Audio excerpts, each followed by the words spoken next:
আব্বা জিজ্ঞেস করলেন যে ফার্স্ট মসজিদে যাবো কি পরে যাব, লুঙ্গি পরে যাব না পায়জামা পরে যাব। আমি বললাম আব্বু পায়জামাটা পরে যাবেন।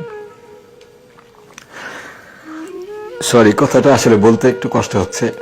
রাত্রেবেলা হয়তো লাশটা নিয়ে যাবে, তোমরা আম্মুকে নিয়ে যেও না রাত্রে, এত রাত্রে আসলে তোমার আম্মুর কষ্ট হবে, তোমরা দুই ভাই যেও আর তুমি আমার জানাজা পড়াবা, সেটা বললেন। আম্মু ছিলেন, আমার ভাইয়েরা ছিল, বোনরা ছিল। তো আব্বুকে দেখলাম আমরা খুব শান্তভাবে নামাজ পড়ছেন, দোয়া করছেন। পাশে একটা বিড়াল বসেছিল, একেবারে পা ঘেঁষেই পশ্চিম মুখে আব্বু বসেছিলেন, বিড়ালটাও পাশে বসেছিল। তো আমরা গেলাম, আব্বু বললেন যে তোমরা আসছো। আসলে একটু কান্না চলে আসে কথা বলতে গেলে, সরি।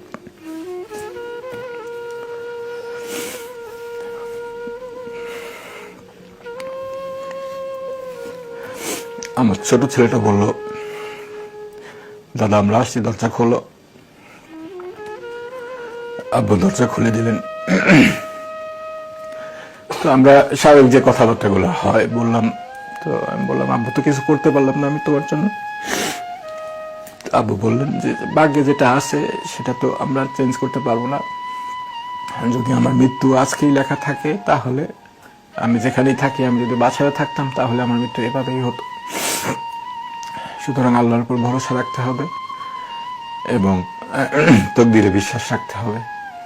তারপরে আমাদের কিছু দিক নির্দেশনা দিলেন ফ্যামিলিগত বিষয়ে এবং বললেন যে রাত্রেবেলা হয়তো লাশটা নিয়ে যাবে, তোমরা আম্মুকে নিয়ে যেও না রাত্রে, এত রাত্রে আসলে তোমার আম্মুর কষ্ট হবে, তোমরা দুই ভাই যেও আর তুমি আমার জানাজা পড়াবা, সেটা বললেন।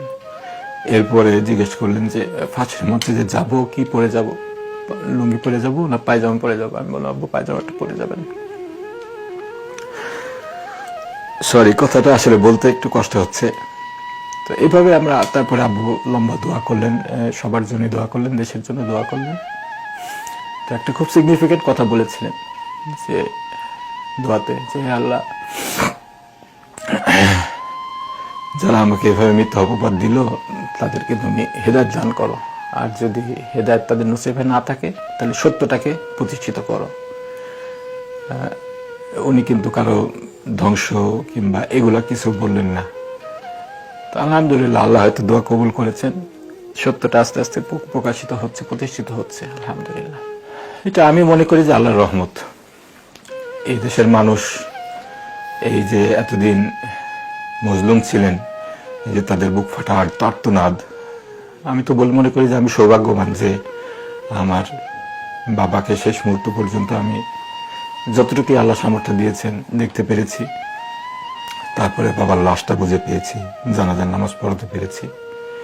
এমন কত অসংখ্য শত শত মানুষ, তাদের ফ্যামিলি জানে না আসলে তাদের প্রিয়জন কোথায় আছে, এখনো পর্যন্ত কোনো হদিস নেই।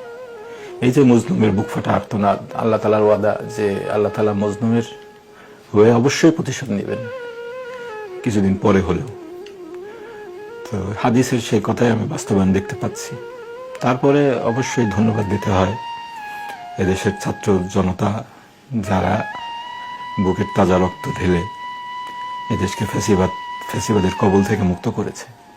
আমি আসলে খুব আশাবাদী, এই যে আমাদের তরুণ সমাজ, তারা যেভাবে রাজপথে মৃত্যুর ভয়কে উপেক্ষা করে নামতে পেরেছে, এইটা অত্যন্ত আশাব্যঞ্জক বিষয় একটা। এই তরুণ প্রজন্ম যদি সঠিক দিক নির্দেশনা পায়, আমি বিশ্বাস করি তারা একটা সুন্দর বাংলাদেশ উপহার দিতে পারবে আমাদের।